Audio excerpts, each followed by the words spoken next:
सुखी जीवन का रहस्य। एक समय की बात है, एक गांव में एक संत रहता था। उसके पास एक छोटी सी कुटिया थी। गांव के किनारे उस कुटिया में शांति नहीं मिल रही थी। उन्होंने एक आश्रम बनाने के बारे में सोचने लगा।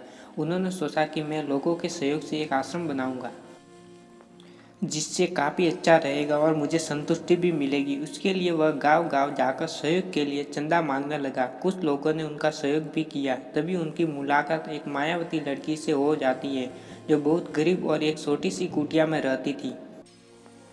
जब वह संत उस मायावती लड़की के पास जाता है तो उस मायावती ने संत के साथ अपनी छोटी सी कुटिया में ले जाती है और उन्हें खाना खिलाती है। उसके बाद मायावती ने संत को आराम करने के लिए बोलती है। मायावती ने संत के लिए मखमल के गद्दे और चाय पाई का बंदोबस्त किया। सोने के लिए आमंत्रित किया। मायावती जमीन पर सो जाती है और संत चारपाई पर सोता है। उसे काफ़ी अच्छा लगता है, लेकिन बाद में उसे नींद नहीं आती क्योंकि वह हमेशा फर्श जमीन पर सोता है। मायावती को संतुष्टि कैसे आ सकती है जबकि यह एक जमीन पर फर्श पर सो रही है।